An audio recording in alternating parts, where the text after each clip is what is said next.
Rain, mahogany, blood money on the table, and a maid who knew 17 ways to kill everyone in the room. The Korean Mafia boss was supposed to take the port deal.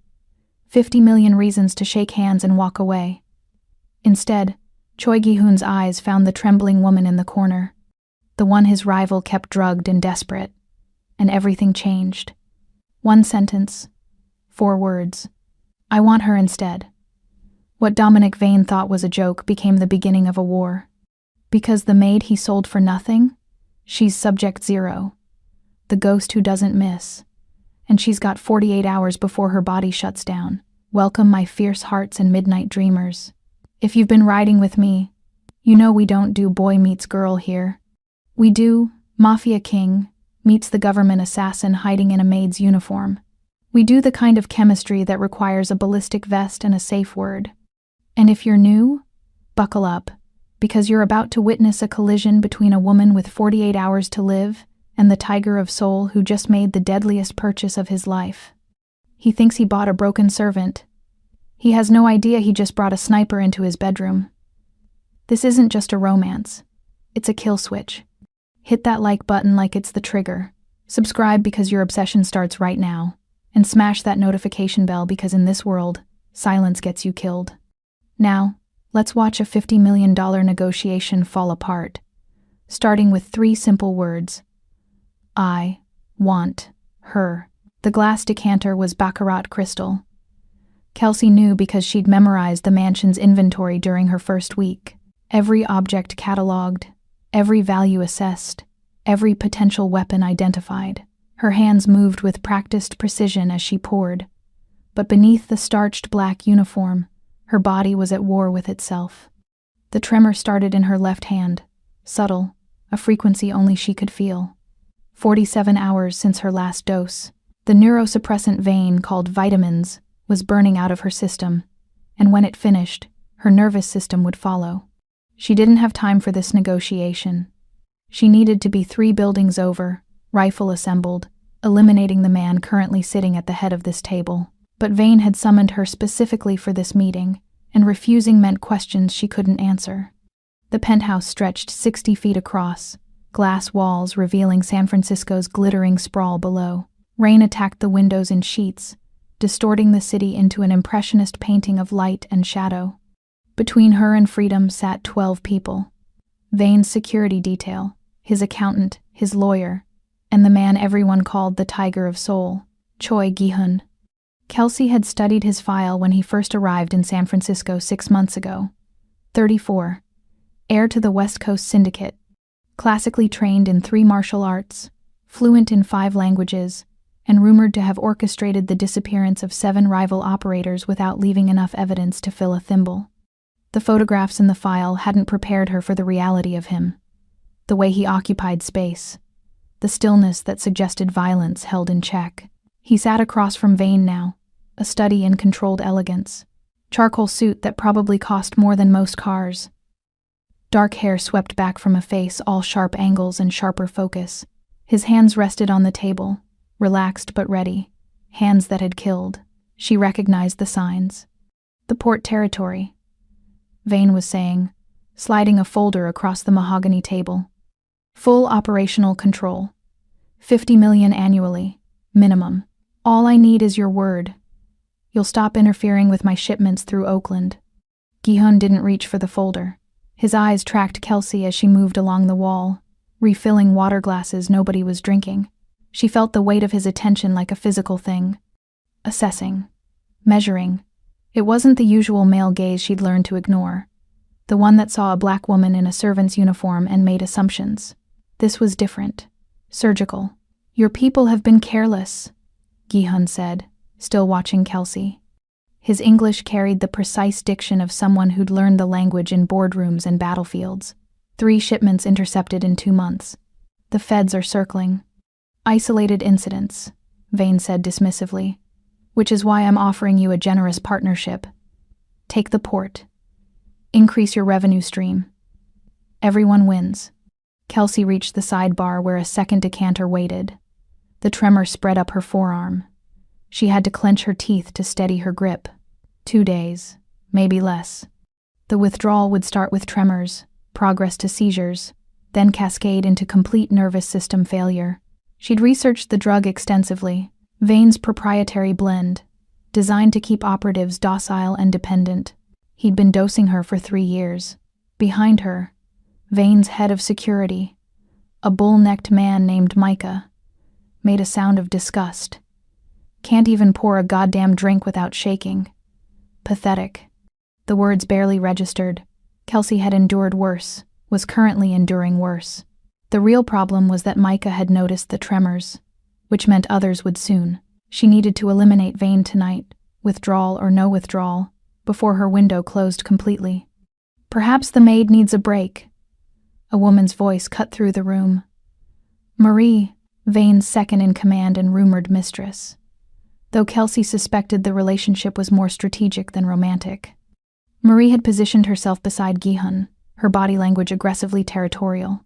Red dress, red lipstick, red nails that drummed against the table edge. She's fine where she is, Vane said without looking at Kelsey. Pour the wine. Kelsey approached the table with the Chateau Margaux they'd opened specifically for this meeting. $14,000 a bottle. She knew because she'd helped inventory Vane's cellar last month, while planting surveillance equipment behind the vintage Bordeaux collection. She reached for Marie's glass. The tremor intensified. The red wine splashed across white linen like arterial spray. The room went silent. Are you fucking serious right now? Marie's voice could have etched glass. She shoved back from the table, wine spreading toward her dress. This is a $4,000 Valentino. My apologies, Kelsey said flatly. No emotion, no fear. The same tone she'd used reporting kill confirmations to her handlers 5 years ago. Your apologies? Marie's laugh was razor sharp. She turned to Gi-hun, one hand landing possessively on his shoulder. This is what Vane tolerates. Incompetent help who can't perform basic tasks. If she worked for me, she'd be out on the street. Her fingers traced down Gi-hun's arm, nails dragging across expensive fabric. Someone like you understands quality, I'm sure.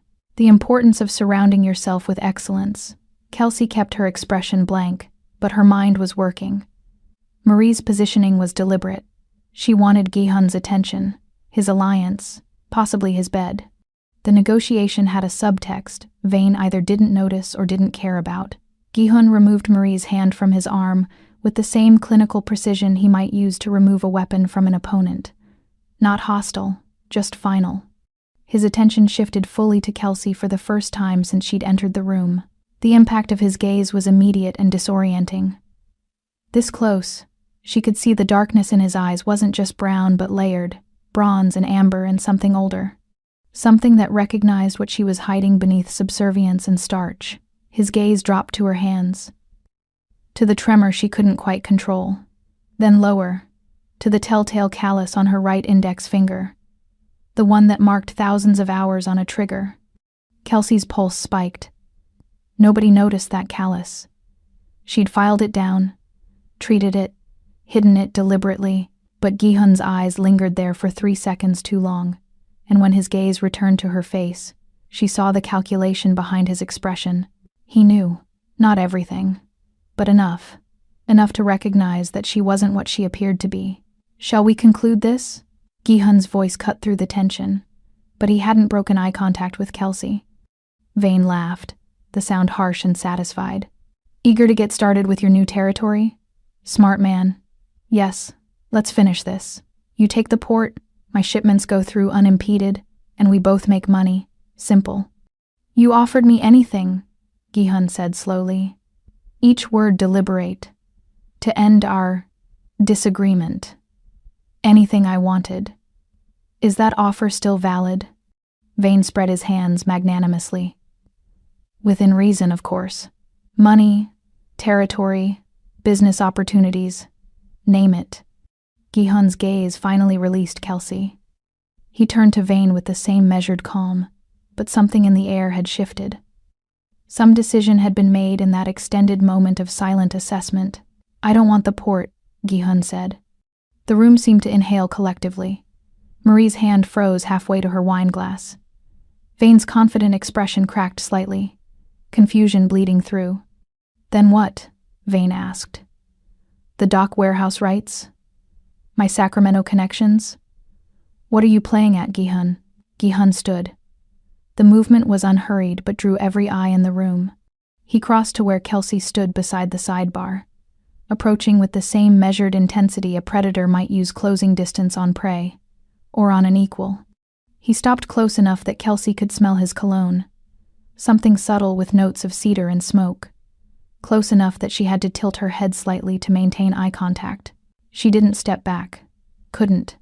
Her body had locked into a stillness that was half paralysis, half predator's freeze.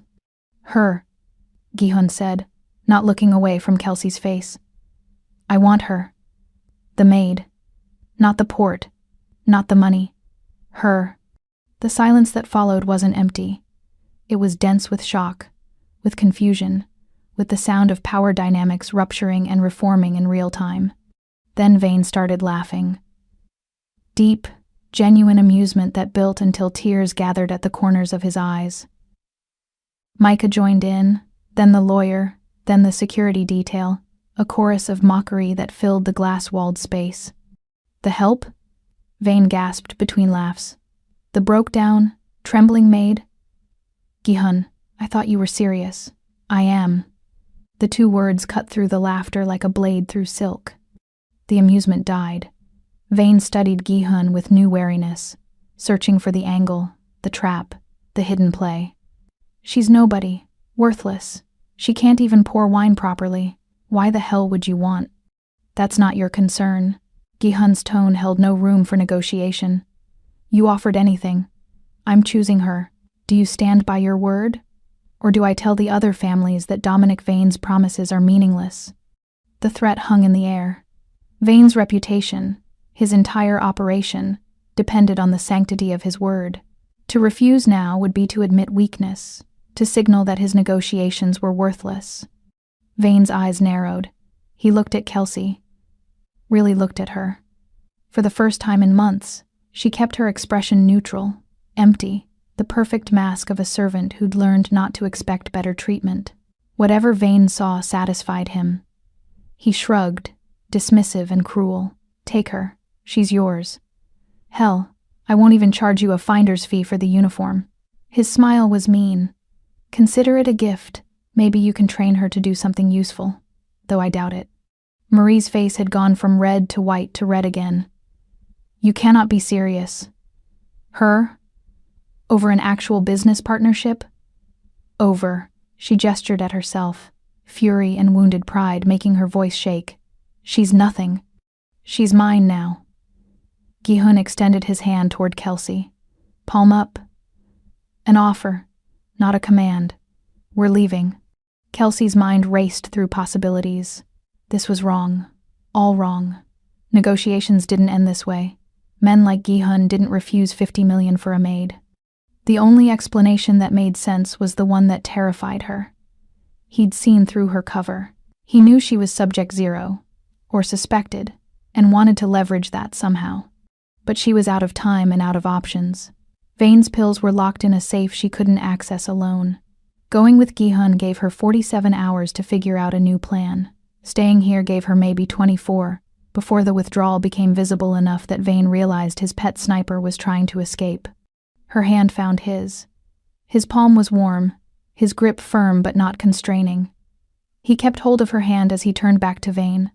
The territories you wanted in Seoul, Gi-hun said. Consider them yours. Payment for her. He gestured with his free hand. Pulling a slim tablet from his inside pocket, he tapped the screen once, executing a transfer that flashed green. 50 million. Transferred to your Cayman holding account. Verify it. Vane took the case, opened it, and his eyes went wide. Whatever was inside satisfied him more than Kelsey's departure ever could. Pleasure doing business, Gi-hun. Though I still think you're insane. Perhaps. Gi-hun guided Kelsey toward the elevator with the barest pressure on her hand. She moved with him, hyper-aware of every eye tracking their exit. Of Marie's furious tears. Of Vane's satisfied smirk. The expression of a man who thought he'd just tricked someone into taking his trash. The elevator doors closed, sealing them in brushed steel and silence. Gi-hun released her hand. He pressed the button for the garage level and then stood perfectly still, watching the numbers descend. Kelsey's mind cataloged exit strategies. The elevator had an emergency hatch. She could disable him with a strike to the throat, climb out, disappear into the building's infrastructure. But her body was unreliable now. The tremors, the time limit, and something else. Something about the way Gi-hun had looked at her. Not with lust, not with cruelty, with recognition. The doors opened onto the underground garage. Rain echoed through the concrete space, drumming on metal and stone. A black Mercedes waited in the loading zone, engine already running. Gi-hun opened the passenger door and waited. Kelsey slid into leather seats that felt like being wrapped in expensive armor. The interior smelled of rain and cedar and possibility, the scent of a life that wasn't hers, had never been hers, but was being offered anyway. Gi-hun entered the driver's side and pulled into traffic without speaking. The city blurred past in streaks of neon and streetlight. Each block took them farther from Vane's penthouse, from the pills that kept her functional, from the life she'd spent 3 years infiltrating. The silence stretched taut as wire. Kelsey knew interrogation tactics, knew how silence could be used to make subjects uncomfortable, make them talk, make them reveal information they'd planned to protect. She also knew how to resist, how to sit in silence until her interrogator broke first.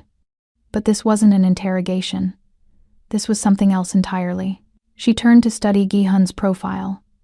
Sharp jawline, scar above his left eyebrow, thin and old.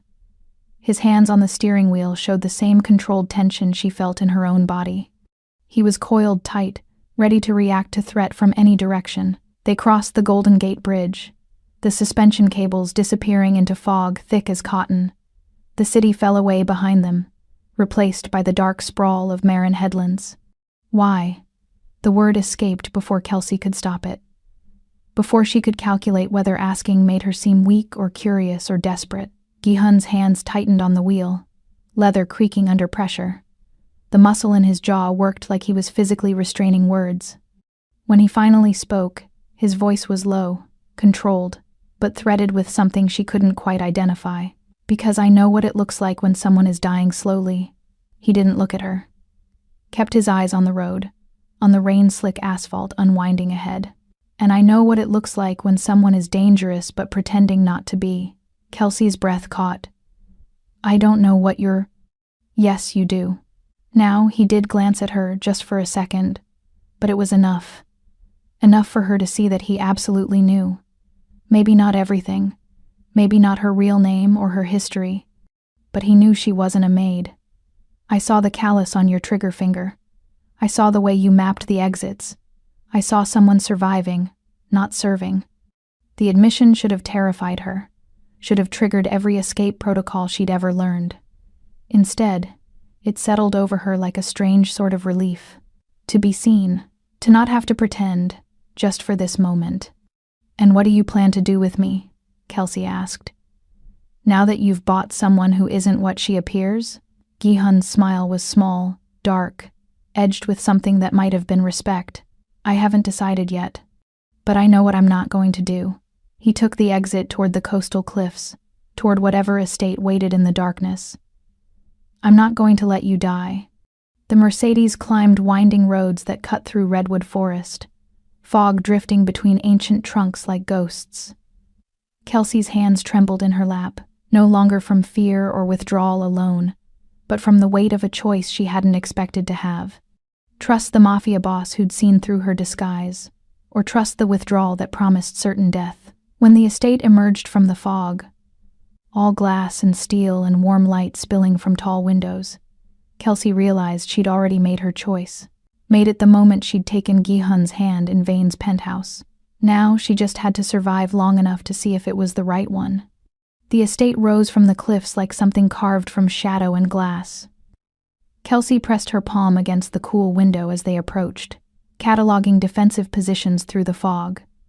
3 floors, east and west wings, too many windows to cover alone. The architecture was beautiful in the way predators were beautiful, all clean lines hiding lethal purpose. Gi-hun pulled into an underground garage that smelled of concrete and motor oil. The silence between them had solidified during the drive. becoming something almost tangible. When he opened her door, his hand appeared in her peripheral vision. An offer, not a command. She ignored it, stepping out on legs that trembled with more than withdrawal. 45 hours remaining. The elevator rose in smooth silence, mirrors on every wall, multiplying their reflections into infinity. Kelsey watched Gihan's face in the glass, searching for tells. His jaw remained set, his breathing controlled. Whatever he intended for her, he was patient enough to wait. The elevator doors opened directly into a penthouse that stole what little breath she had left. Where Vane's space had been all cold marble and intimidation, this breathed warmth. Hardwood floors the color of honey, floor-to-ceiling windows revealing the Pacific stretching endlessly into darkness. Furniture that looked comfortable rather than expensive, though she suspected it was both. An older woman emerged from a side corridor, her silver hair pulled into an elegant knot. Her eyes were kind, shrewd, missing nothing as they assessed Kelsey's trembling hands and hollow expression. "Mrs. Kang," Gihan said in Korean, then switched to English. "This is Kelsey. She'll need the East Wing prepared. Medical supplies, privacy." Mrs. Kang bowed slightly, her gaze flickering between them with questions she was too professional to voice. "Of course, Mr. Choi. This way, dear." Kelsey followed the housekeeper down a corridor lined with abstract art. Bold slashes of color that made her think of arterial spray and shattered glass. The room Mrs. Kang led her to was larger than any space she'd inhabited in 3 years. Cream walls, a 4-poster bed dressed in linens that looked impossibly soft, French doors opening onto a private balcony where fog rolled in off the ocean like living smoke. "The bathroom is through there," Mrs. Kang gestured. "Fresh towels in the cabinet. I'll bring up some clothes that should fit. Are you hungry?" Kelsey's stomach was a knot of anxiety and chemical need, but she shook her head. Food would just come back up once the next wave hit. "If you need anything." The intercom is beside the bed. Mrs. Kang's expression softened with something that looked like pity, which Kelsey hated more than cruelty. "You're safe here." The words hung in the air after she left. Safe. Kelsey had forgotten what that word meant. She moved through the room with professional efficiency, checking exits, testing window locks, searching for surveillance equipment. Nothing. Either Gihan was careless, unlikely, or he wanted her to feel unwatched. Another manipulation, probably, but one she'd use. The bathroom was a study in minimalist luxury. White marble, a tub deep enough to drown in. She caught her reflection in the mirror and barely recognized herself. Dark circles beneath her eyes.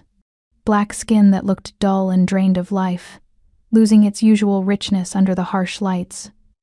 The uniform hung on her frame like it belonged to someone else. She needed to move. Needed to act before the next tremor hit, and she lost mobility. Kelsey stripped off the uniform, left it pooled on the floor like shed skin, and pulled on the silk robe hanging behind the door. It smelled faintly of sandalwood and something else. Gihan's scent. This was his room. Or had been. The implication made her pause. He'd given her his space. Why? Focus. She needed his biometric data to access Vane's servers, steal the antidote formula, and disappear before the withdrawal killed her. Simple extraction. She'd done harder infiltrations. Kelsey moved through the quiet penthouse, following the sound of ice against glass. She found Gihan in what could only be his study. All dark wood and leather, shelves lined with books in Korean, Japanese, English. He stood at a bar cart, pouring amber liquid into a crystal tumbler. He'd removed his jacket. The white shirt beneath was rolled at the sleeves, revealing forearms corded with muscle and marked with scars she recognized. Knife work, close quarters combat. He turned as she entered, his dark eyes tracking her movement across the room. In the low light, he looked younger, or maybe just less guarded. The weight of command had eased from his shoulders, leaving something more dangerous. Curiosity. "You should be resting," he said. But there was no command in it, just observation. "I needed to thank you." Kelsey kept her voice soft, submissive. The role she'd perfected under Vane's roof. "For everything. I don't understand why you chose me. but I'm grateful. Gi-hun studied her with that unsettling intensity, like he could see through flesh to the calculations beneath. Are you? Yes. She moved closer, into the orbit of his space, close enough to smell whiskey and cedar, close enough to feel the heat radiating from his body. Is there anything I can do? To show my appreciation? The offer hung between them, weighted with implication. Kelsey watched his face for the predatory gleam she'd seen in so many men, the moment they thought they'd won. Instead, something like disappointment flickered across his expression. Sit down, Kelsey. He gestured to the leather chair facing his desk. When she hesitated, he added, Please. She sat, hyper-aware of the silk robe's thin fabric, the way it revealed more than it concealed. Gi-hun settled on the edge of his desk, close enough that she could count the flecks of bronze in his irises if she wanted to. Give me your hands, he said quietly. Every instinct screamed at her to refuse, but she needed him off balance, needed him vulnerable. Kelsey extended her hands, palms up, trying not to think about the tremor that made her fingers twitch. Gi-hun took them carefully, his touch warm and calloused. He turned her hands over, studying them with the focus of someone reading a language only he understood. His thumb traced the callus on her trigger finger, the one she'd tried so hard to hide. Who broke you? His voice was barely above a whisper, not an accusation, a question asked by someone who understood what breaking looked like. I'm not broken. The words came out harder than she intended. No. His eyes met hers, and something in that gaze made her chest constrict. You're sharp enough to cut, but someone tried to shatter you first. Kelsey pulled her hands back, pulse hammering. This wasn't how the play was supposed to go. He was meant to see her as weak, desperate, pliable. Instead, he was seeing her, actually seeing her. The whiskey, she said, nodding to the glass on his desk. Can I have some? Gi-hun poured her a measure without comment. She took it, letting her fingers brush his as she accepted the glass. Chemistry hummed between them, undeniable and dangerous. Kelsey brought the whiskey to her lips, drinking just enough to taste the burn, then added the powder she'd palmed from the first aid kit in the bathroom. To new beginnings, she said, handing the glass back. Gi-hun accepted it, his gaze never leaving hers as he drank. She watched his throat work, watched him finish the whiskey in 3 long pulls, watched him set the empty glass down and return his attention to her with that maddening composure. You drugged it, he said calmly. Kelsey's blood went cold. No. Yes, you did. He tilted his head, studying her like she was a puzzle he was determined to solve. Rohypnol probably. Maybe something custom. It won't work. Why not? Because I built up immunity years ago. He reached out, tucking a strand of her braided hair behind her ear with a gentleness that felt obscene given the context. I was drugged by better killers than you, little bird. Though I appreciate the effort, Kelsey's mind raced through escape protocols, the balcony, the elevator. How fast could she move before her legs gave out? Relax. Gi-hun's hand settled on her shoulder, a light pressure that somehow rooted her in place. I'm not angry. Then what are you? Curious. He stood, moving to the wall of windows overlooking the ocean. His reflection was a ghost in the glass. You're dying. You could have begged for help. Instead, you tried to drug me. Why? Because begging was weakness. Because trust was suicide. Because every person who'd ever promised to help her had left her bleeding in the dark. I need the antidote formula, Kelsey heard herself say. Truth, instead of strategy. Maybe the withdrawal was affecting her judgment. Vane keeps it on a private server. I need your security clearance to access it. Gi-hun turned, and the look on his face was unreadable. You were going to steal it and run. Yes. Even knowing you have less than 2 days to synthesize a cure. Yes. Silence stretched between them. Then Gi-hun did something that shattered every assumption she'd built about him. He smiled, not cruel or mocking, genuine, like she'd just passed a test she hadn't known she was taking. I'll help you, he said. Kelsey stared. Why would you? Because I recognize a soldier when I see one, and soldiers deserve better than dying in enemy territory. He crossed to his desk, unlocked a drawer, and withdrew a small device. "This is my biometric access key. It'll get you into any system I can access. Take it." She accepted it with numb fingers. "What do you want in return?"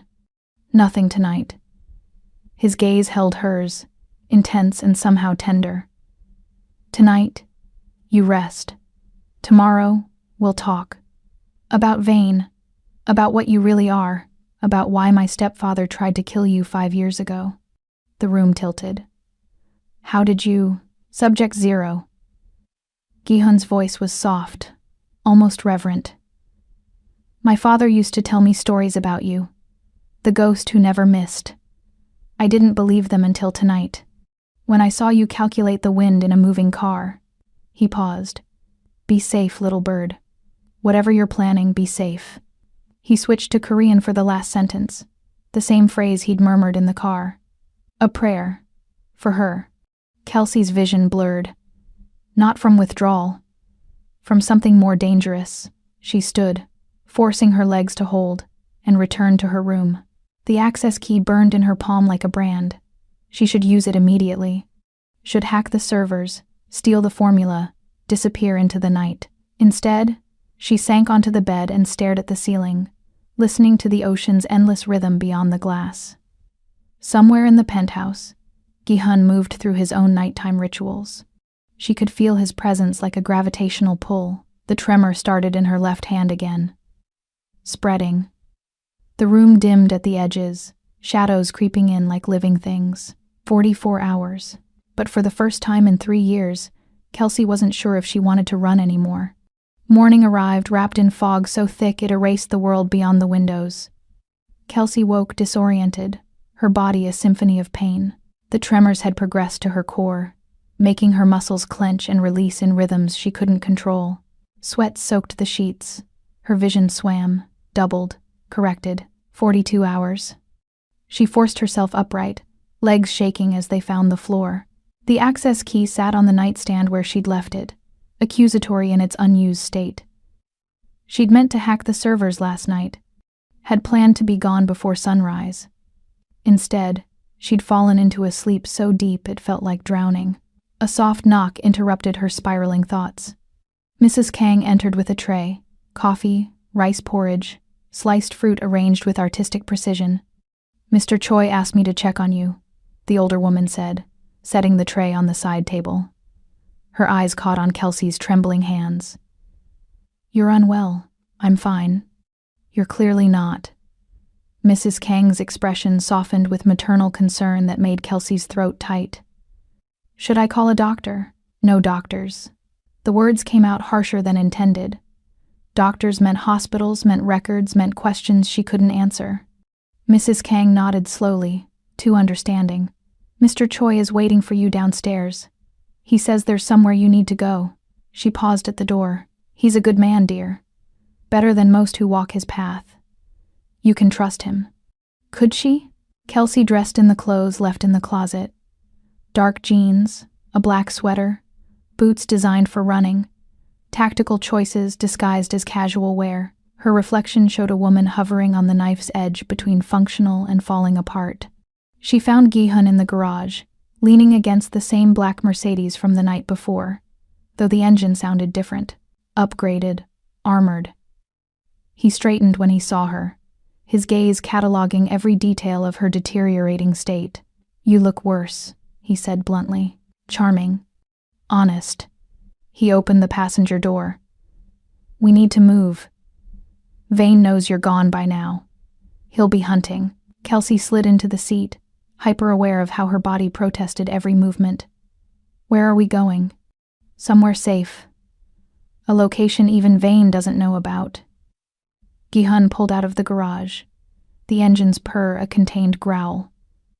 "One of my safe houses on the peninsula." They drove in silence through streets, still quiet with dawn. The city looked different in this light, softer, more vulnerable. Kelsey watched Gi-hun's hands on the wheel, remembering how they'd held hers last night. Gentle despite their capacity for violence. "You didn't use the access key," he said, eyes on the road. "I fell asleep." "You could have left?" "I know. Why didn't you?" Because exhaustion had won. Because something about his penthouse had felt safer than any extraction point she'd scouted. Because when he'd called her little bird, it hadn't felt like an insult. "I'm not sure," she admitted. Gi-hun's mouth curved slightly. Not quite a smile. "Honest. That's new for you." Before she could respond, the world exploded. The first shot shattered the rear window, spiderwebbing the glass into abstract art. Gi-hun reacted instantly, jerking the wheel, accelerating into traffic.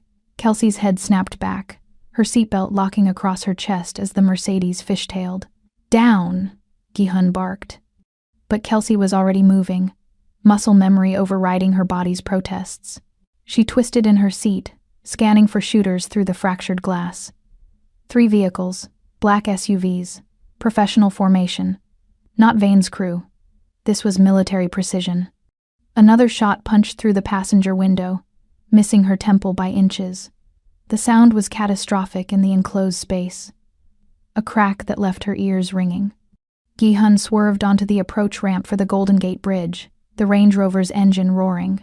Wind screamed through the broken windows, carrying the scent of ocean salt and gun smoke. Kelsey braced against the door, her vision tunneling with adrenaline and withdrawal. Her body was shutting down at the worst possible moment. "My men are on the bridge," Gi-hun said, voice tight with focus. "We just need to."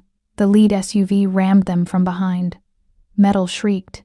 The Mercedes lurched forward, tires fighting for traction on wet asphalt.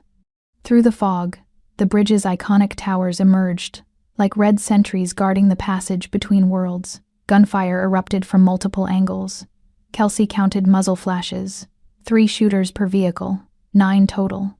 Gi-hun's security detail returned fire from positions along the bridge, but they were pinned down, outgunned. "There's a rifle in the trunk," Gi-hun said, his voice carrying an edge she hadn't heard before.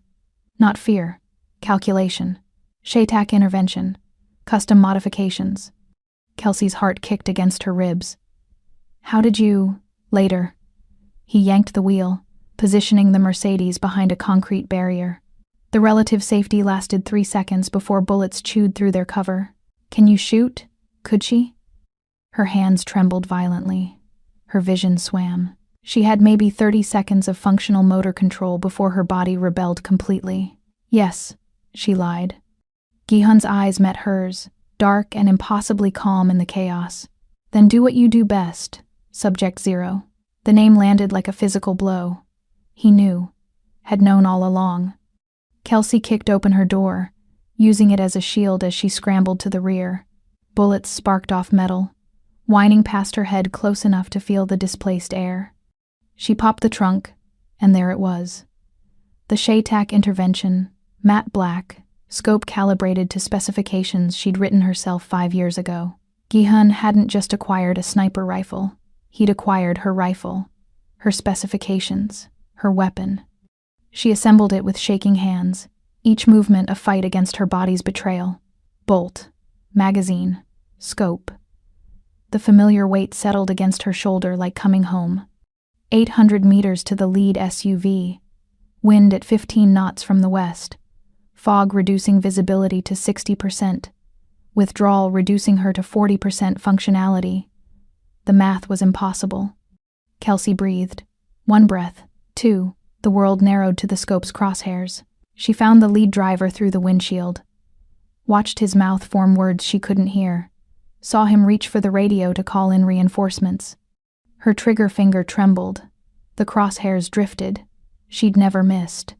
Not once in 6 years of operational history. But she'd never been dying either. "Kelsey." Gi-hun's voice cut through the chaos, steady as bedrock. "I trust you." 3 words. Absurd in their simplicity, devastating in their weight. Kelsey stopped fighting her body, stopped trying to force the stillness that had been beaten into her through training. Instead, she remembered what her first instructor had taught her, back before the eclipses had found her, before Subject Zero had been born. "You are not the rifle," Master Yun had said. "You are the breath between shots. You are the pause. Find the stillness in motion." The tremor became a rhythm. She tracked it. 1 breath, 2, 3. At the apex of the 4th breath, between heartbeats, The world stilled. She fired. The recoil slammed into her shoulder. The shot echoed across the bridge, a singular thunder that silenced everything else. Through the scope, she watched the driver's head snap back, watched the SUV veer wildly, clipping the bridge railing before flipping in a spectacular cascade of metal and glass. The other vehicles scattered. Gi-hun's security detail pressed their advantage, driving the attackers back into retreat. Silence descended, broken only by the wind and the sound of Kelsey's ragged breathing. She lowered the rifle. Her arms were numb. Her legs wouldn't support her weight. She sank against the Mercedes bumper, the weapon clattering to the asphalt beside her.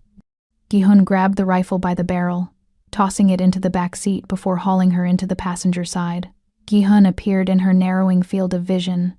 He crouched before her, his hands cupping her face with a gentleness that felt impossible given what had just happened. 800 meters, he said, shaking his head. Through a moving window. That shot shouldn't have been physically possible. Kelsey tried to laugh. It came out as a wheeze. Never. Miss. No, you don't.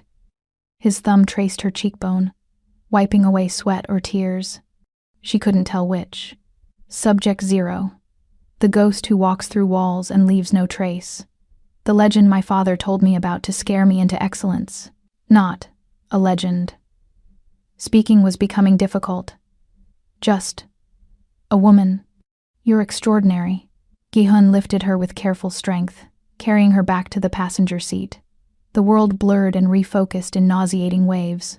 She heard him speaking rapidly in Korean. Orders to his men. Coordinates for a new location. The engine roared. Motion returned. Kelsey's head lolled against the seat rest, her body surrendering to the withdrawal's relentless advance. Stay with me, Gi-hun commanded, his hand finding hers. Squeezing, anchoring. We're almost there. Stay with me. She wanted to. God, she wanted to. But darkness was creeping in from the edges, patient and inevitable. The last thing she heard before unconsciousness claimed her was Gi-hun's voice, steady and fierce and closer than it should be. I won't let you die, little bird. Not after this. Not ever. Kelsey surfaced from darkness to the sensation of being flayed alive from the inside out. Every nerve ending was on fire, every muscle locked in spasm. She tried to scream, but her jaw was clenched too tight, teeth grinding hard enough to crack. The sound that emerged was animal, raw, and broken. Hold her! A voice. Male. Unfamiliar. Hands on her shoulders, her legs, pressing her down against something soft. A bed. She was on a bed in a room she didn't recognize. Dim lighting, concrete walls, the smell of disinfectant, and something medicinal that made her gag. A safe house. But not the one he'd mentioned.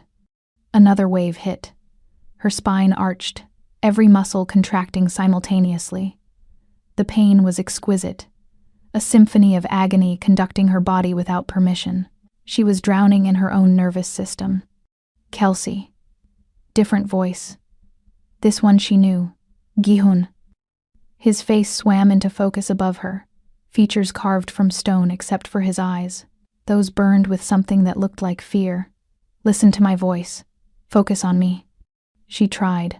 God, she tried. But the hallucinations were starting. The walls breathed.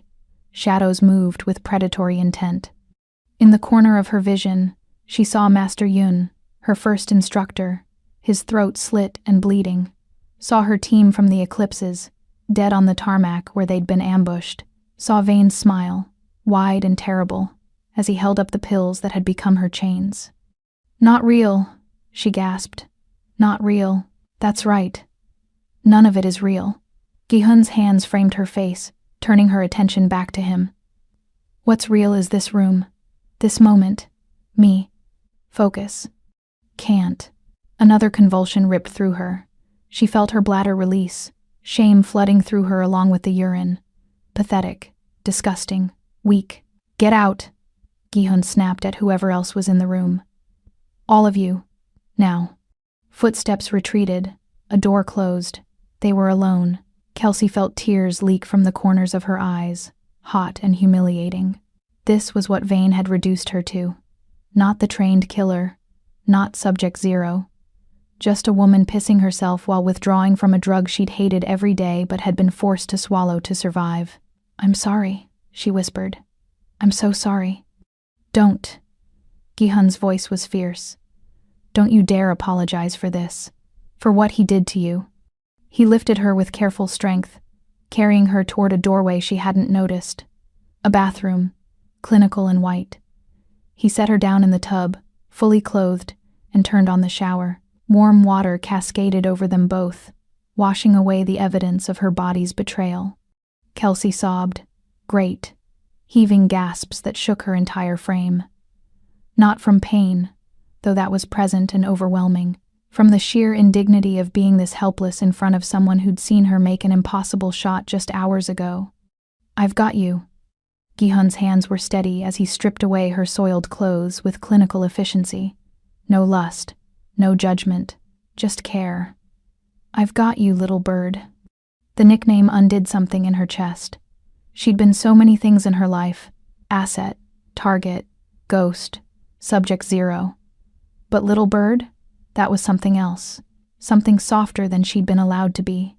He bathed her with a gentleness that felt obscene given their circumstances, washed her hair, cleaned the vomit she didn't remember producing from her skin. Through it all, he spoke to her in low, steady tones, mixing Korean and English in a cadence that felt like a lullaby. "When I was 12, he said, soaping her arms, "my stepfather locked me in a freezer for 3 days. Punishment for disrespecting him at a business dinner. I pissed myself on the second day. Thought I'd die of shame before hypothermia got me." Kelsey's eyes opened, focusing on his face through the water's veil. "My father found me before it was too late. Held me while I shook and cried and apologized. You know what he told me?" She shook her head, unable to form words.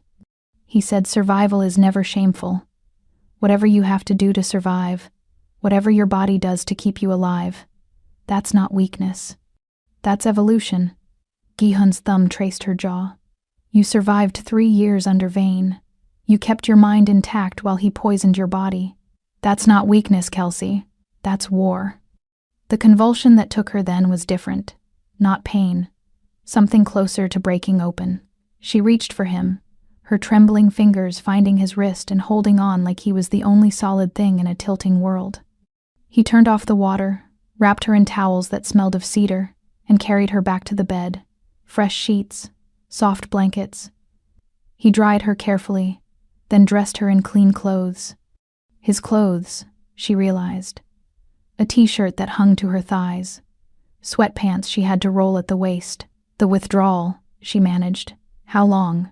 "My doctor says 72 hours for the worst of it. Then another week for your nervous system to stabilize." "Don't have. A week." "You do now." Gi-hun sat on the edge of the bed, his hand finding hers. "I have 3 chemists working on synthesizing the antidote. My chemists analyzed the breakdown products in your blood. They've synthesized a temporary stabilizer. It will keep you alive and functional. But the permanent cure? The formula to reverse the nerve damage? Vane keeps that on an air-gapped server. We still need to get it." Kelsey stared at him, trying to process through the fog of pain. "Why? Why what? Why are you doing this?" Each word was an effort. "You don't know me." "I know enough."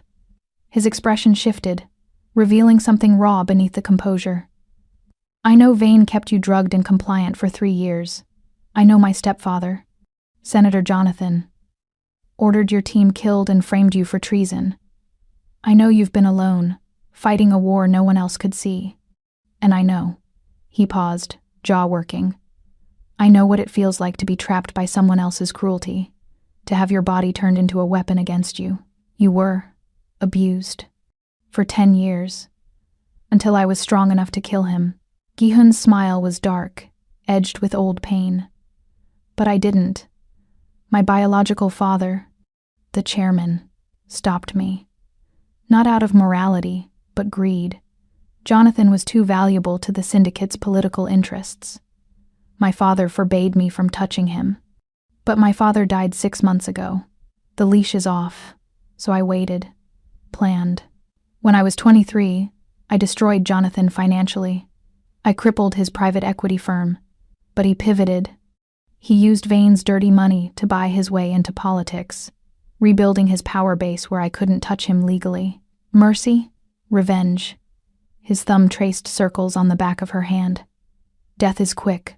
Ruin is forever. Another wave hit. Kelsey's vision blacked out completely.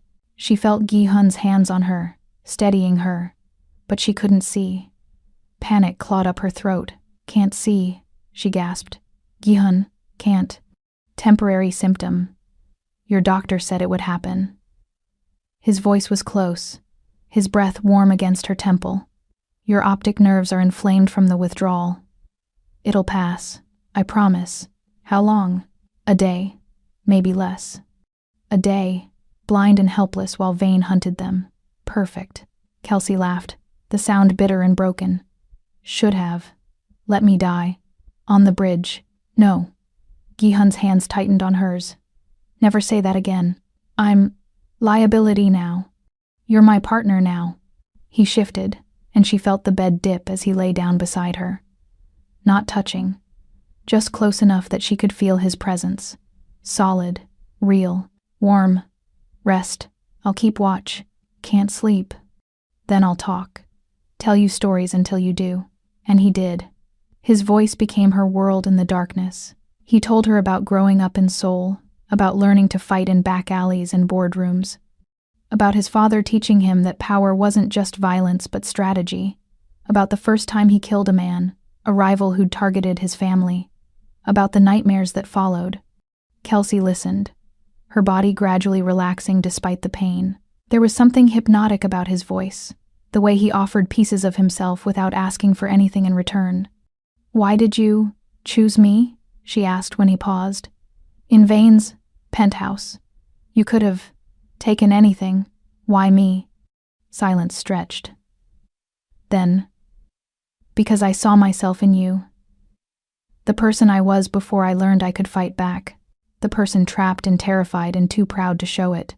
His hand found hers again in the dark, and because when you spilled that wine, your hand was shaking from withdrawal, not fear, I knew then that you were dangerous, that under the uniform was someone who'd burn the world if given the chance. And you wanted that. I wanted to give you that chance. His voice dropped lower, intimate in the darkness. I wanted to see what Subject Zero would do if someone set her free. Kelsey's chest constricted. No one had ever spoken about her like that. Like she was a person instead of a weapon. Like her freedom mattered more than her utility. I'm going to disappoint you, she whispered. Impossible. Another convulsion took her, blessedly shorter this time. Gi-hun held her through it, one arm anchored across her waist, his other hand stroking her braids with a gentleness that unmade her. Sleep, little bird, he murmured against her temple. I'll watch over you, always. It was the always that broke her. The certainty in his voice, the promise she didn't dare believe. But exhaustion was stronger than doubt. Kelsey sank into unconsciousness, with his hand in hers, his warmth solid against her back, and for the first time in 3 years, she didn't dream of death. Kelsey woke to the sensation of sight returning in fragments. First light, then shapes. Finally, details. The concrete ceiling above her, the medical equipment humming in the corner. Gi-hun, slouched in a chair beside her bed, eyes closed but posture rigid. He hadn't really slept, just rested while maintaining guard. She studied him in the harsh artificial light of the bunker. His face was all sharp angles softened by exhaustion, dark shadows beneath his eyes, stubble along his jaw that made him look younger, more vulnerable. There was a grace to him even in stillness, the coiled readiness of a predator that never truly relaxed. You're staring, he said without opening his eyes. Kelsey's pulse jumped. How did you? Your breathing changed. Now his eyes opened, dark and infinitely alert. You can see. Yes. Good.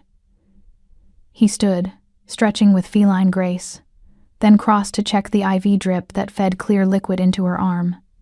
The worst is over. My chemist stabilized a preliminary antidote.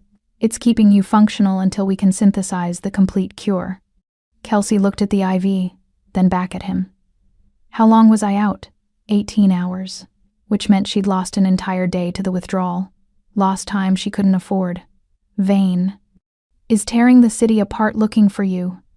Gi-hun sat on the edge of the bed, close enough that she could count the flecks of amber in his irises. My people intercepted his communications. He knows you're the one who's been sabotaging his operations for the past year. He wants you back. Not to kill, to make an example of. Kelsey's stomach turned cold. She knew what Vane did to people who betrayed him. Had seen the bodies. Then we need to move. Get out of the city before. Before what? Gi-hun's expression was unreadable. Before you explain why you've been communicating with his head of security, the world tilted. What? We cracked your burner phone. He produced the device from his pocket, holding it up like evidence. Found text messages, coordinates, shipment times, all sent to Micah Reeves, Vane's right hand. Kelsey's mind raced. The burner. She'd been so careful, had only used it for… I can explain, she started. Can you? Gi-hun's voice was soft. Too soft. Dangerous. Because from where I'm sitting, it looks like you've been feeding Vane intelligence, playing both sides, using me to get access to resources you needed. That's not. Then what is it? He stood, pacing to the window. His shoulders were rigid, every line of his body broadcasting betrayal. I brought you into my home, protected you, held you while you shook yourself apart.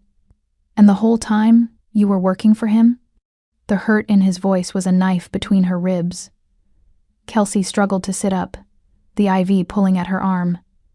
Gi-hun, listen to me. Why should I? He turned, and the look on his face was the one she'd seen in intelligence photos. The tiger of soul, the man who'd destroyed rivals without mercy. Give me one good reason why I shouldn't put you back on the street.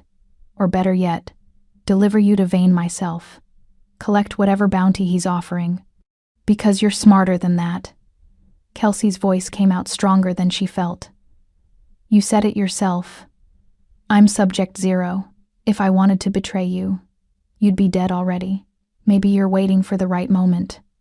Or maybe you should read the actual messages before you accuse me of treason. Gi-hun's jaw tightened. He looked at the phone, then back at her. What am I missing? Read them. Out loud. Every word. He unlocked the phone with a swipe, accessing the message thread. His eyes scanned the screen, and she watched as confusion replaced anger. These aren't intel. These are coordinates for abandoned warehouses. Warehouses Vane uses as staging points. I hacked their building management system 6 months ago as my own insurance policy. But I used those coordinates this week to send threats, drawing his attention away from your shipments. Gi-hun's head snapped up. You what? The messages weren't intelligence I was giving to Micah. They were threats. Locations I could blow up remotely if Vane pushed too hard. If he came for me before I was ready to eliminate him. Kelsey met his gaze steadily. I wasn't protecting Vane, Gi-hun. I was protecting you. Silence stretched between them, heavy with implications. Gi-hun scrolled through more messages, his expression shifting as he read between the lines. The coordinates here, he said slowly. These would have drawn Vane's attention away from my shipping routes. Yes. And these dates. They correspond to shipments you could have sabotaged but didn't, because sabotaging them would have brought you into conflict with Vane's partners. I didn't want you caught in crossfire meant for me. Gi-hun set the phone down carefully, like it might explode. He ran a hand through his hair, the gesture uncharacteristically agitated. You were protecting me from the shadows. I couldn't let you get hurt because of me. Kelsey's voice was quiet. You were the first person in 3 years who looked at me like I was human, who saw past the uniform. I wasn't going to repay that by bringing a war to your door. But you brought it anyway. Those men on the bridge were sent by Jonathan, not Vane. Your stepfather. Kelsey pushed herself fully upright, ignoring the way her muscles protested. He's connected to this, to the eclipses, to the framing, to Vane. I don't know how yet, but I do. Gi-hun's voice was flat, emotionless, the tone of someone delivering facts they wished weren't true. Jonathan is Vane's silent partner. Has been for 15 years. My intelligence confirmed it while you were unconscious. The revelation hit like a physical blow. The man who abused you is in business with the man who imprisoned me. Poetic, isn't it? Gi-hun's laugh was dark and bitter. The monsters in our lives are connected. Have been all along. Kelsey processed this, fitting pieces together. The attack on my team 5 years ago. The frame job. Jonathan ordered it because we stumbled onto evidence of his partnership with Vane. We weren't the target. We were witnesses he needed to eliminate. And he failed. With you. Gi-hun crossed back to the bed, sitting close enough that their knees touched. So he kept you alive but neutralized. Turned over to his partner, drugged into compliance, hidden in plain sight as a maid. A warning to anyone else who might discover their operation. And a backup asset if they ever needed a trained killer who couldn't refuse orders. The pieces clicked into place with sickening clarity. Kelsey had spent 3 years thinking her survival was luck. It had been strategy. She was a weapon Vane kept loaded but never fired, waiting for the moment he needed her particular skills. We need to kill them both, she said flatly. Gi-hun's eyebrows rose. Direct. Effective. Kelsey met his gaze. You want revenge for your childhood. I want justice for my team. We can give each other what we need, by going to war with a senator and an arms dealer. By being smarter than them. Kelsey leaned forward, energy returning despite her body's protests. Vane thinks I'm helpless without his drugs. Jonathan thinks I'm dead or broken. They're both wrong, and they have no idea we're working together. Working together. Gi-hun's hand found hers, his thumb tracing the callus on her trigger finger. Is that what we're doing? The question held layers she wasn't ready to examine. What else would you call it? A partnership. His voice dropped lower, intimate. An alliance. 2 ghosts haunting the same house, learning each other's shadows. Kelsey's breath caught. This close, she could see the exhaustion lining his face, could smell cedar and coffee and something uniquely him, could feel the heat radiating from his body, warming spaces in her that had been cold for years. I thought you were betraying me, he said quietly. For about 30 seconds I thought you'd played me. That everything, the vulnerability, the withdrawal, the trust, was a long game. And I was going to let you live anyway. His free hand came up, cupping her face with devastating gentleness. I was going to drive you to the airport, give you money, and watch you disappear. Because even if you'd betrayed me, you deserved freedom more than I deserved revenge. The admission broke something loose in Kelsey's chest. She'd spent 3 years convinced she was unknowable, that no one would choose her if given the option, that her value was only in her skills, never in herself. I didn't betray you, she whispered. I know. I won't betray you. I know that too. His forehead rested against hers, the gesture achingly intimate. You're loyal to your bones, little bird. It's one of the things that makes you dangerous. What are the others? You don't know when to quit. You fight when you should run. You'd burn yourself to ash if it meant keeping your people safe. His breath ghosted across her lips. And your people now? That includes me. It wasn't a question. But Kelsey answered anyway. Yes. Good. Gi-hun pulled back slightly, his eyes searching hers. Because we're about to do something incredibly stupid and probably suicidal, and I need to know you're with me completely. What kind of stupid? The kind where we fake my death, get you captured by Vane, and use you as a Trojan horse to destroy his operation from the inside. Kelsey stared at him. Then, despite everything, the pain, the exhaustion, the impossible odds, she laughed. Real and genuine. That's your plan? It's a terrible plan. It's a suicide plan. Yes, Gi-hun smiled, and it transformed his face from intimidating to devastating. But it's the kind of plan Subject Zero would love. High risk, maximum chaos, impossible odds. He wasn't wrong. The sniper in her was already calculating angles, identifying variables, mapping the operation. It was insane. It was brilliant. It was exactly the kind of mission she used to live for. One condition, Kelsey said. Name it. If this goes wrong, if I'm compromised beyond extraction, you leave me behind. You don't risk yourself trying to save me. Gi-hun's expression hardened. No, Gi-hun. No. His hands framed her face, forcing her to meet his gaze. We do this together, or not at all. You don't get to martyr yourself. Not on my watch. We're partners now. Equals. Which means if you fall, I'm falling with you. That's strategically unsound. I don't care. His thumbs traced her cheekbones with a gentleness that contrasted with the steel in his voice. I didn't pull you out of Vane's house to watch you sacrifice yourself. You want revenge? We'll get it. Together. But you don't get to die in the process. That's not negotiable. Kelsey should argue. Should point out the tactical flaws in emotional attachments. Should remind him that operatives who couldn't leave partners behind got everyone killed.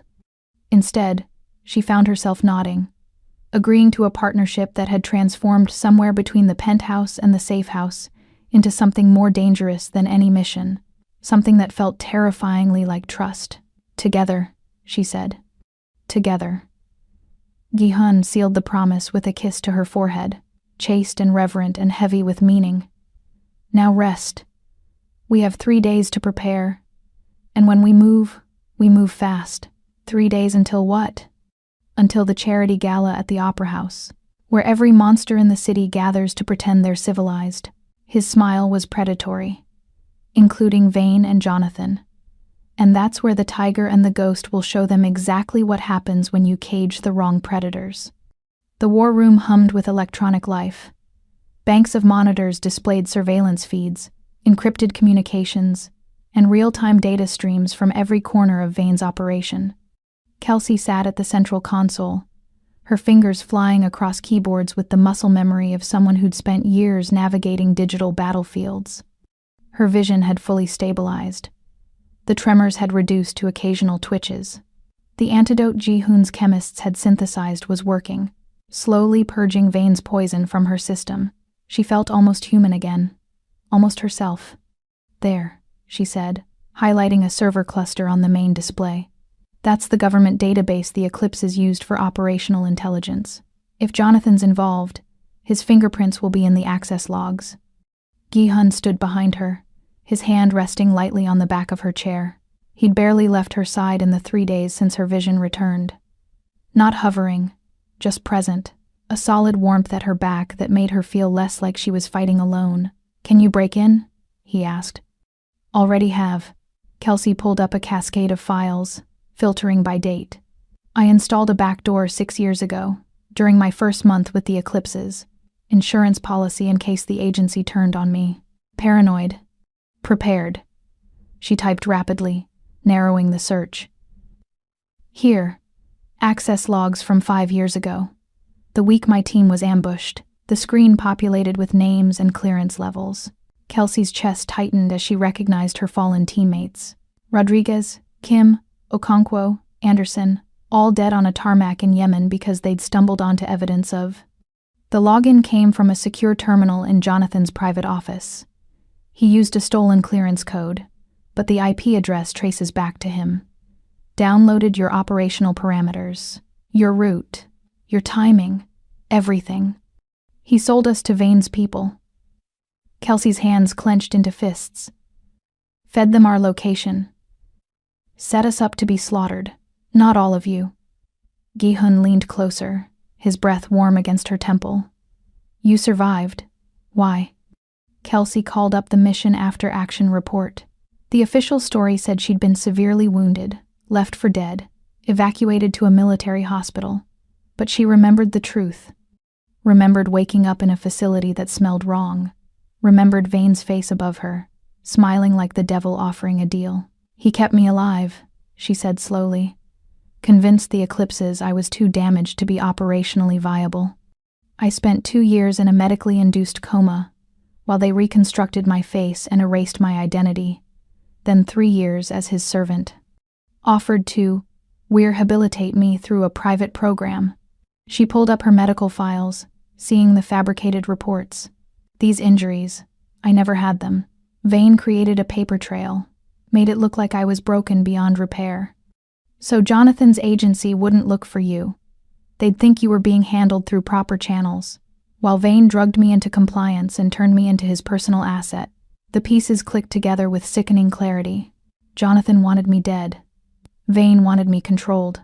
They compromised.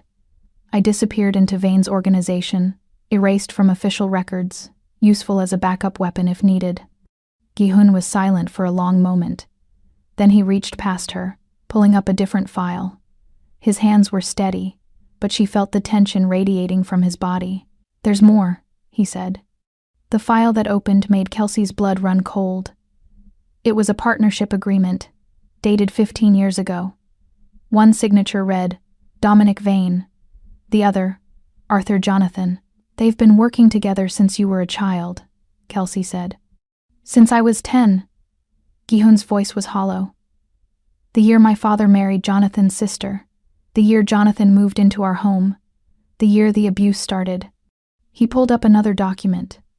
A financial ledger showing money flowing between Jonathan's political campaigns and Vane's shell corporations. Millions of dollars laundered through charitable foundations and real estate investments. Jonathan provided political protection. Gi-hun continued, his voice mechanical.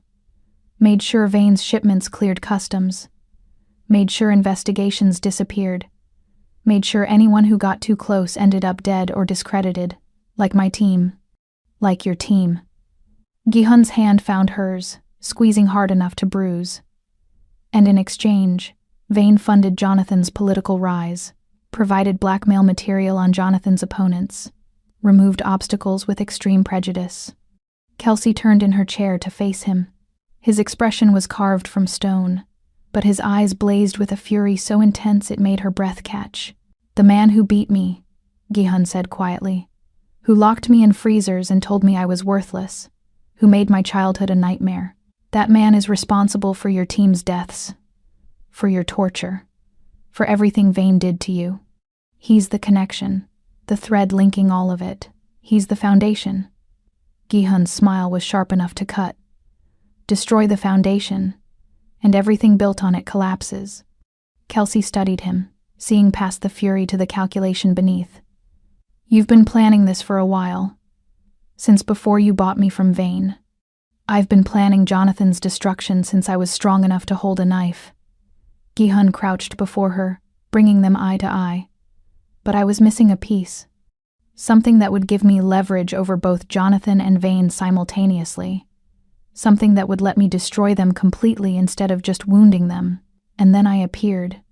"And then you appeared." His hand came up, tucking a loose braid behind her ear. "Subject 0, the weapon they thought they'd neutralized, the witness they thought they'd silenced, the ghost who knows where all their bodies are buried." Understanding dawned. "You didn't choose me randomly in that penthouse. No, you knew who I was, what I was. You'd been looking for me. For 2 years."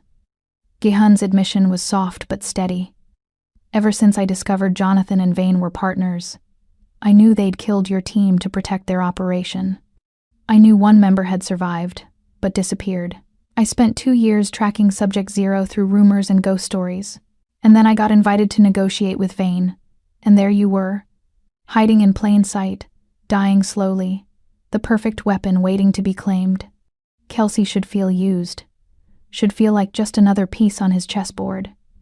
Instead, she felt something closer to relief, because Gi-hun had never lied about his motives, had never pretended this was anything other than what it was.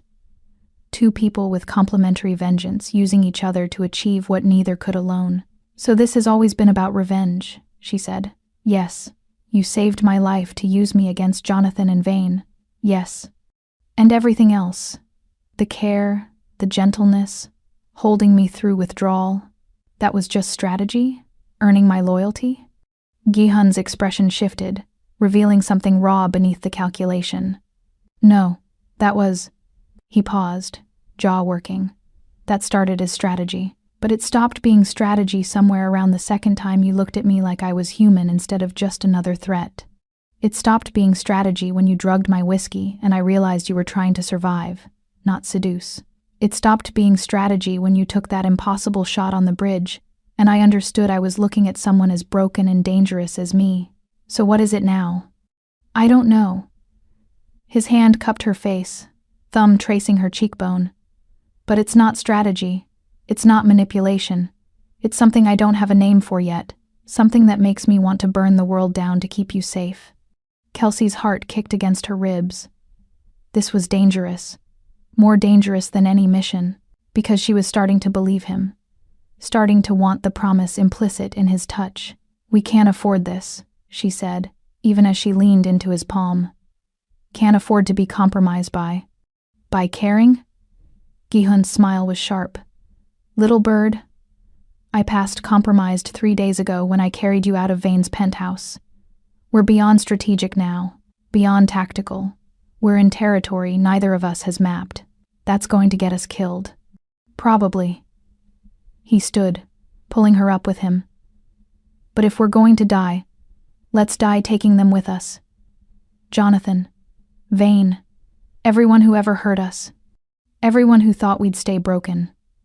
Let's show them what happens when ghosts come back to haunt them. Kelsey looked at the evidence displayed across the monitors. Years of corruption, decades of violence. 2 men who'd built empires on the bones of people like her. The gala is in 3 days, she said. 72 hours, Gi-hun corrected. Enough time to learn the layout, plant the weapon, and make sure you don't miss. And you want me to shoot you in front of everyone? In front of God and the San Francisco elite. Gi-hun's grin was feral. I'll be wearing Kevlar, but you'll need to hit the plate perfectly. If you miss, I won't miss. Even with residual withdrawal?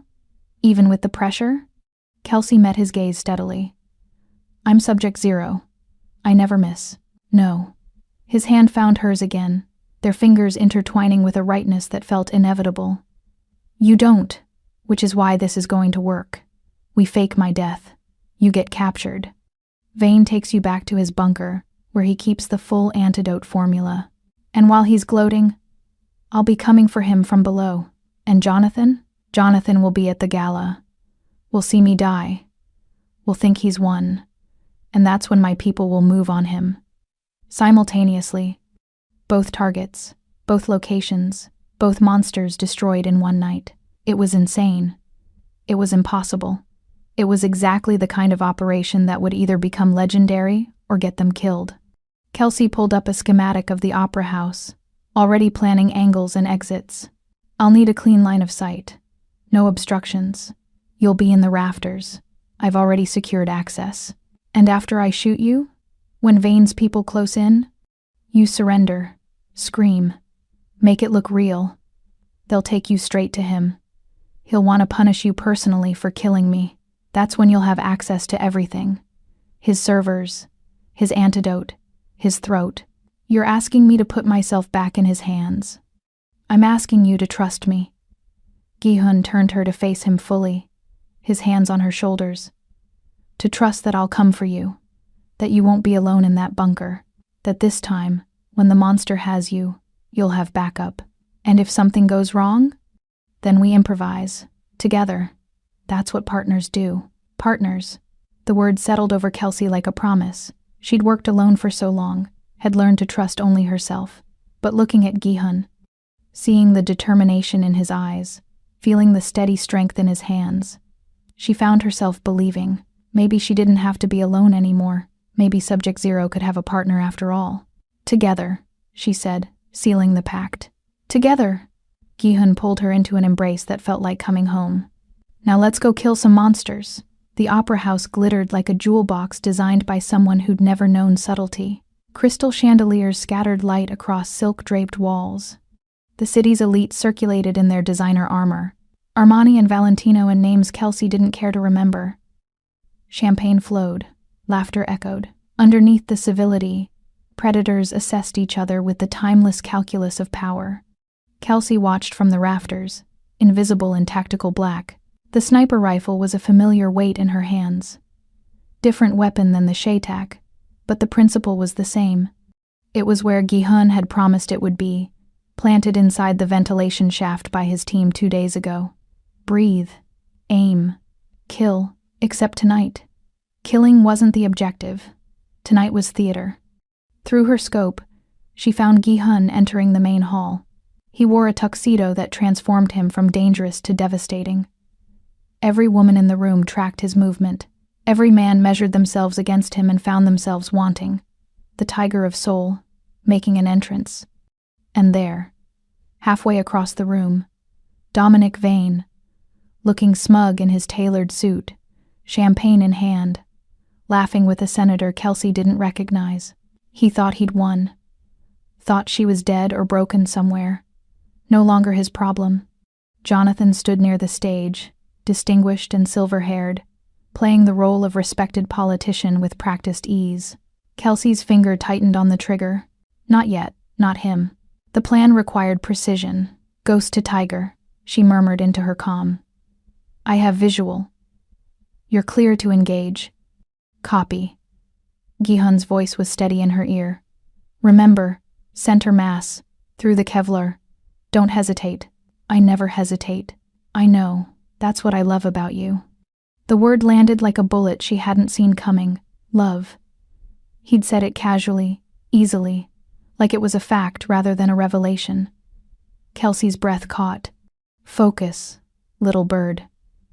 Now his voice carried amusement. You can be shocked later. Right now, we have a show to perform. Gi-hun moved through the crowd like a shark through shallow water. Conversations parted around him. He accepted champagne from a passing waiter, his movements graceful and unhurried, just another predator at a gathering of predators. Then his path intersected with Vane's. The collision was deliberate. Champagne splashed across Vane's jacket. Vane turned, irritation flashing across his face before recognition hit. His expression went carefully neutral. Gi-hun. Vane's voice carried across the suddenly quiet space. How? Unexpected. Dominic. Gi-hun smiled, all teeth and no warmth. We need to talk. About property you recently misplaced. I have no idea what you're... The Maid. Gi-hun's voice dropped, but the acoustics carried it anyway. People were watching now, listening. The one you sold me for nothing.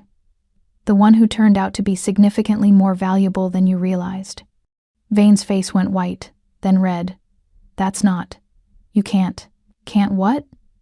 Expose that you've been keeping a Black Ops sniper drugged and imprisoned for 3 years? That you sold her to me without mentioning she was Subject Zero? That you've been using her to eliminate your rivals while keeping her too chemical dependent to escape? The crowd murmured. Phones came out. This was better than theater. This was blood in the water. You have no proof, Vane hissed. Don't I? Gi-hun produced a flash drive, holding it up like evidence. Medical records, drug formulations. A list of confirmed kills she performed under your orders while chemically enslaved. Should I project it on the screen behind you? Give everyone a clear picture of what you are?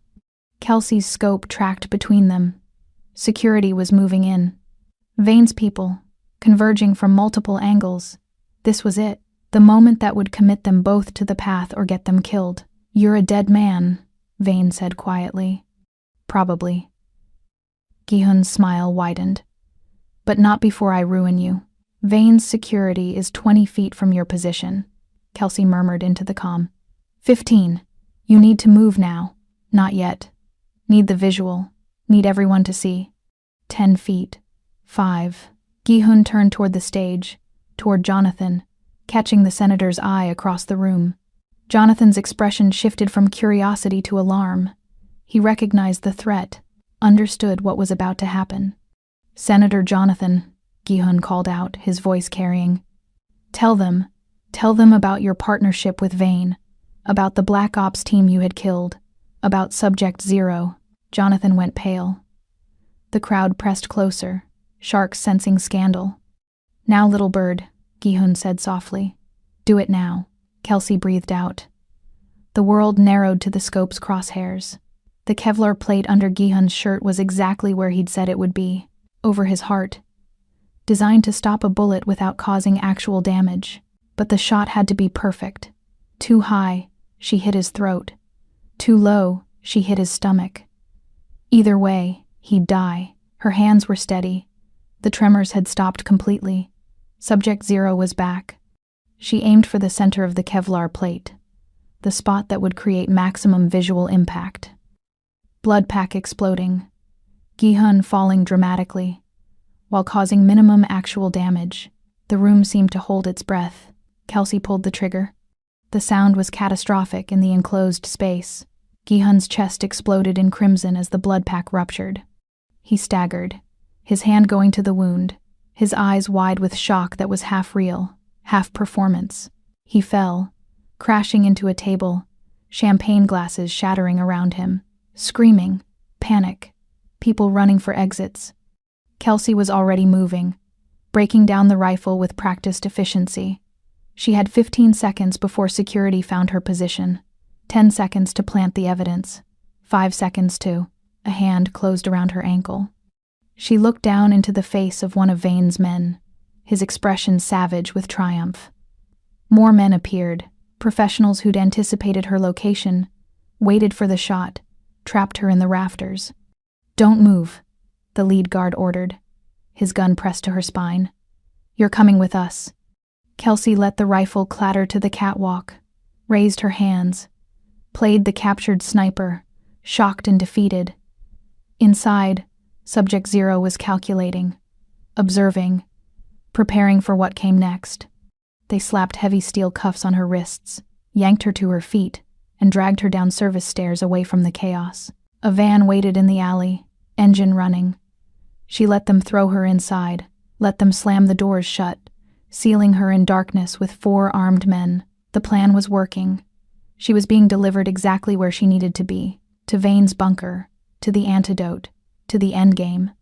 Through the van's small window, she caught a glimpse of the opera house. Emergency vehicles arriving. Someone, Jonathan probably, trying to manage the chaos. Gi-hun's body being loaded into an ambulance, covered with a sheet. She'd just shot the only person who'd seen her as human in 3 years. The only person who'd promised to come for her. And now she was on her own, heading into the monster's lair, betting everything on a promise made by a man who might already be dead despite the Kevlar. The van pulled into traffic. Kelsey closed her eyes and breathed, forcing her heart rate down, her mind clear. If Gi-hun was dead, she'd kill Vane and Jonathan and burn both their operations to ash before they put her down. If he was alive, they'd do it together. Either way, by dawn, the monsters would be bleeding. The bunker smelled of ozone and concrete and old fear. Vane had her chained to a chair in the center of his operating room, the same room where he'd dosed her for 3 years, where he'd turned her body into a prison. The irony wasn't lost on her. "You killed him," Vane said, circling her like a shark. "The great Choi Gi-hun, dead because of you, because of your stupid attempt at freedom." Kelsey kept her expression blank. The chains were solid but not unbreakable. She'd already tested them, cataloged their weaknesses. She just needed time, silent treatment. Vane laughed, the sound echoing off concrete walls. "That's fine. You'll talk eventually. You always do when the withdrawal starts again." He held up a vial of clear liquid, her old poison, the neurosuppressant that had kept her compliant. "Recognize this? I'm going to put you right back where you were, dependent, desperate, useful. And this time, I'll make sure you never get loose again." The needle glinted in the harsh fluorescent light as he approached. Kelsey's pulse kicked, but she forced herself still. Not yet. Wait for the moment. Vane was 3 feet away, 2 feet, the needle poised above her arm. The lights cut out. Darkness swallowed the bunker. Emergency systems kicked in, bathing everything in red. Vane spun, searching the shadows, his gun appearing in his hand with practiced speed. "What the fuck?" A red laser dot appeared on his chest. "Hello, Dominic." Gi-hun's voice echoed through the bunker, coming from everywhere and nowhere. "Miss me?" Vane's face went white. "You're dead. I saw you die. I saw her shoot you. You saw theater. You saw what I wanted you to see. You saw the greatest hits of Subject Zero's skill set." The voice was closer now, moving through the shadows. "What you didn't see was the Kevlar, the blood pack, the ambulance full of my people instead of EMTs, the resurrection of a very angry tiger." Light exploded from multiple directions. Flashbangs that turned the world white and loud and disorienting. Kelsey slammed her eyes shut, had already turned away from the source. When her vision cleared, Gi-hun stood in the doorway, dressed in tactical gear, very much alive and radiating lethal intent. "No," Vane gasped. "No, this isn't. Real? Oh, it's very real." Gi-hun raised his weapon. A sleek black pistol that looked like an extension of his hand. "And now you're going to pay for every moment you kept her chained, every pill you forced down her throat, every nightmare you gave her." Vane scrambled backward, his gun swinging between Gi-hun and Kelsey. "You can't kill me. You need the full antidote formula. Only I know where it's stored." "Wrong." Kelsey's voice was steady, cold, the voice of Subject Zero. "I physically inserted a drive into your air-gapped server when your guards dragged me in here. It's uploading to 12 different secure locations right now. You're obsolete, Dominic." Vane's face collapsed into fury. "You fucking bitch." He swung his gun toward her. Kelsey had already moved, dislocating her thumb with a sickening pop, compressing her hand just enough to slip the steel cuffs. The thumb would reset later. Right now, she needed to be free. She caught Vane's wrist as he fired, redirecting the shot into the ceiling. Concrete dust rained down. Kelsey twisted, using his momentum against him, dropping him to the floor. The gun clattered away. Gi-hun could have ended it, could have put 3 rounds in Vane's skull. Instead, he watched, weapon lowered, giving Kelsey the moment she'd earned.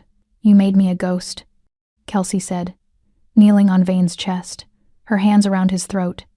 "You took 3 years of my life, poisoned me, used me, thought I'd stay broken forever." Vane clawed at her hands, gasping. "Please." "Did my team plead?" Kelsey tightened her grip. "Did they beg Jonathan to spare them when his people mowed them down on that tarmac? Did they get mercy?" I'll give you anything. I don't want anything from you anymore." Kelsey leaned close, letting him see his death in her eyes. "I just want you gone." She snapped his neck with a single efficient twist. The sound was sharp, final. Vane's body went limp. Kelsey stood, her hands steady, her breathing controlled.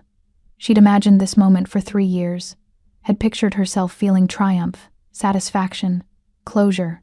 Instead, she just felt tired, empty, like she'd cauterized a wound, but the scar would remain forever. "Kelsey." Gi-hun's voice was soft. He crossed to her, his hands finding her shoulders. "Are you—" "I'm fine." She met his eyes, searching for judgment, finding only understanding. "Is Jonathan dead?" "My people moved on him simultaneously with this operation. He resisted arrest, made it easy." Gi-hun's smile was dark.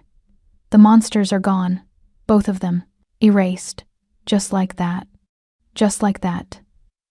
His hands slid down her arms, checking her for injuries. "Though I have to say, the thumb dislocation was dramatic." "Did you have to?" "Yes." Kelsey popped her thumb back into joint with a hiss. "And I'll do it again if you doubt me." "Never." He pulled her close, his arms wrapping around her with a fierceness that stole her breath. "I'd never doubt you. You're the most terrifying person I've ever met, and you just held a woman while she snapped someone's neck." "I held my partner while she got justice." Gi-hun's voice was muffled against her hair. "There's a difference." Kelsey sagged against him, letting herself be held. The adrenaline was fading, leaving her shaky and hollow. "We did it. We actually did it. We did." He pulled back enough to see her face. "Though I have to admit, watching you shoot me was more terrifying than any of the actual life-threatening parts. I told you I wouldn't miss. You didn't. It still hurt like hell. The ceramic plate stopped the bullet, but the impact feels like it shattered my sternum. Breathing is optional right now." He touched his chest with a wince. "Worth it, though. The look on Vane's face when I walked in here was priceless." Despite everything, Kelsey laughed. It came out shaky, almost hysterical, but genuine. "We're insane. You know that, right? This whole plan was insane. Completely." Gi-hun cupped her face, his thumbs wiping away tears she hadn't realized were falling. But it worked. And now you're free. Really free. No more poison. No more chains. No more monsters in the dark. What happens now? Now? His smile was gentle, transformative. Now we burn this place to the ground and go home. Home. The word settled over Kelsey like a promise. She had a home now, had a partner, had a future that wasn't dictated by survival and revenge. Together? She asked. Always together. Gi-hun kissed her forehead, her temple, the corner of her mouth. Not passionate, reverent, like she was something precious he'd fought to protect. My dangerous, beautiful ghost. Let's go home. They set the charges together, methodically wiring Vane's bunker to erase every trace of his operation. The antidote formula was safe, backed up in multiple locations. The evidence of Jonathan and Vane's partnership was already being delivered to every major news outlet. By morning, their empires would be exposed, their legacies destroyed. Kelsey stood beside Gi-hun as they watched the bunker burn from a safe distance. Fire painted the night sky orange and gold. Smoke rose in thick columns, carrying the last remnants of her imprisonment into the atmosphere. I should feel something more, she said. Triumph, closure, something. You will, eventually. Gi-hun took her hand, their fingers intertwining. But right now you're just surviving. That's enough. Is it? It's more than enough. It's everything. He turned to her, his expression serious. I meant what I said earlier. In the opera house. Before you shot me. Kelsey's heart kicked. About being a dead man? About loving you. The words were simple, direct. No poetry. No grand gestures. Just truth. I love you, Kelsey Robertson. Subject 0. The ghost. All the names you wear, and all the ones you've shed. I love the woman who shot me to save me, who survived 3 years in hell and came out still fighting, who's loyal to her bones and dangerous to her core. You barely know me. I know enough. And what I don't know yet, I'll spend however long you'll let me learning. If you want that. If you want me. Did she? Kelsey searched inside herself for the answer.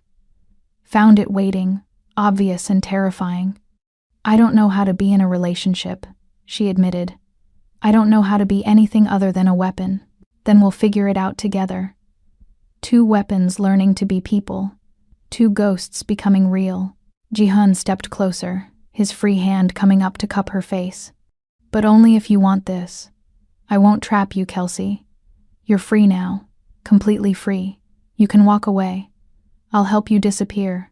Set you up anywhere in the world. Give you the life you should have had.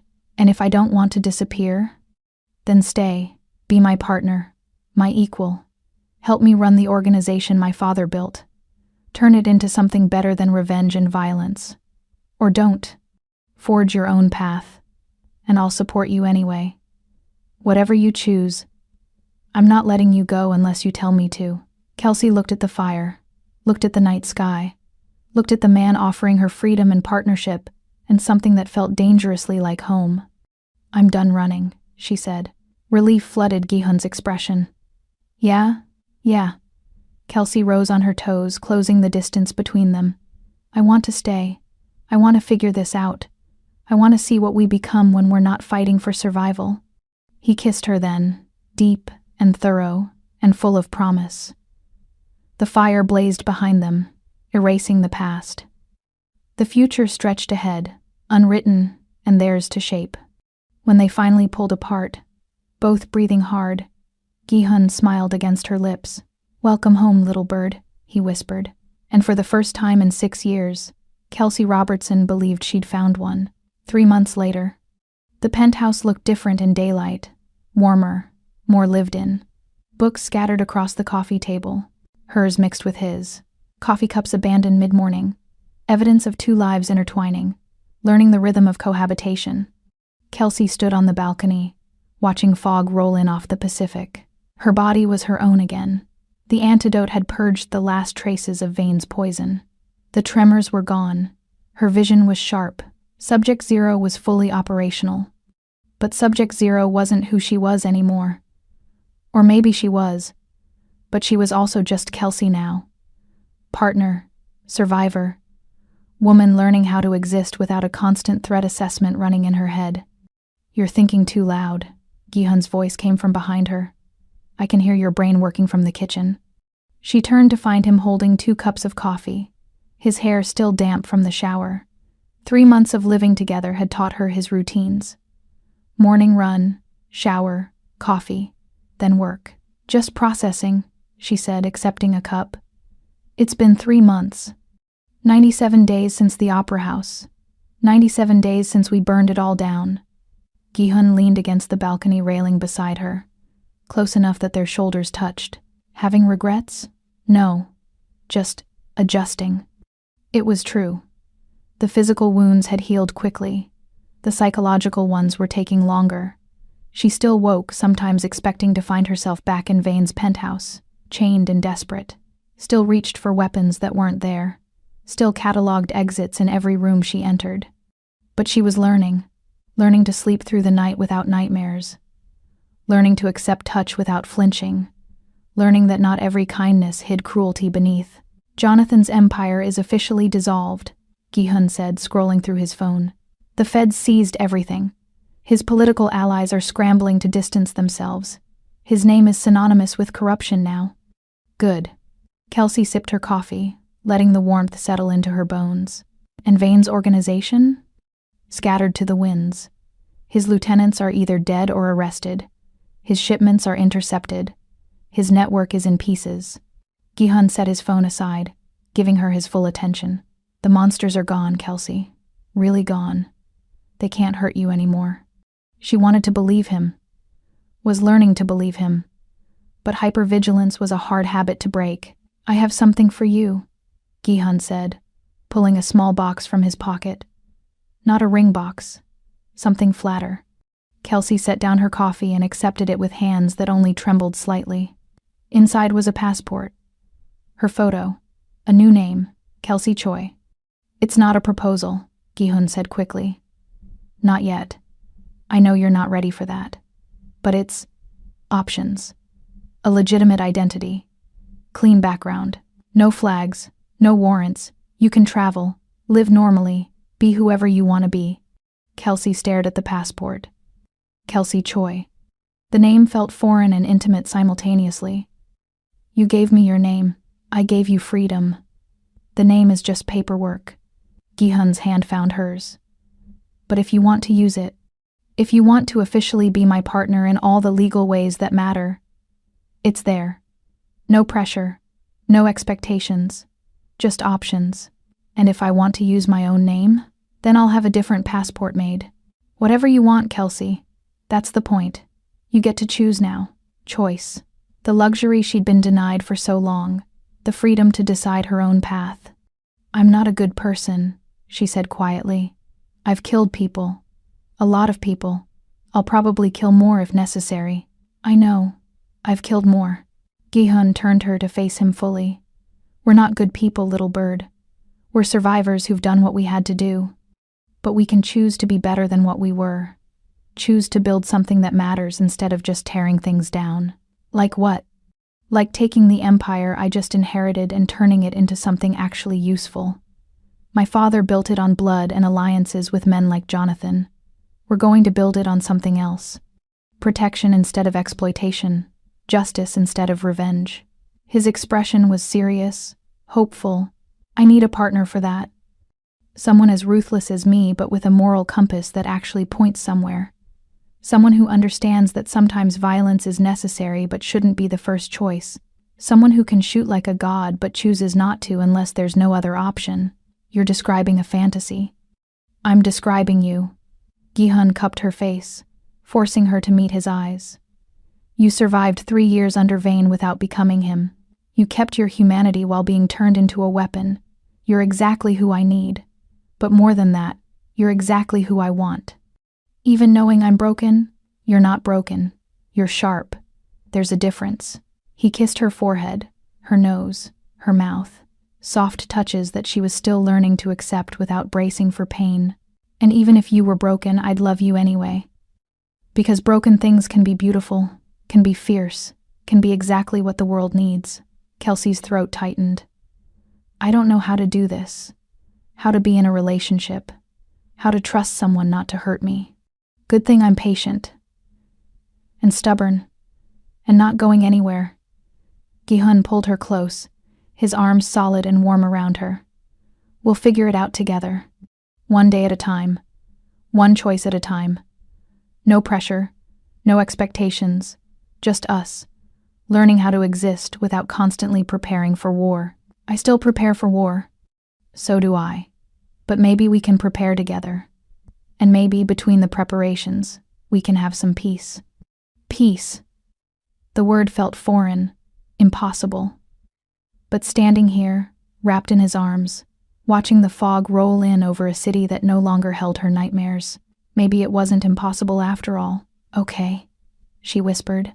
Okay? Okay, I'll stay. I'll be your partner. I'll help you build something better. Kelsey pulled back enough to see his face. And I'll use the name. Kelsey Choi. It sounds right. Gi-hun's smile was incandescent. Yeah. She kissed him, pouring 3 months of gratitude and trust and tentative love into the gesture. He responded with equal intensity, his hands tangling in her braids, his body warm and solid against hers. When they finally pulled apart, both breathless, Kelsey felt something shift inside her chest. Not healing. She'd carry the scars forever. But acceptance, the acknowledgement that she'd survived, that she was more than what had been done to her, that she had a future worth fighting for. I love you, she said.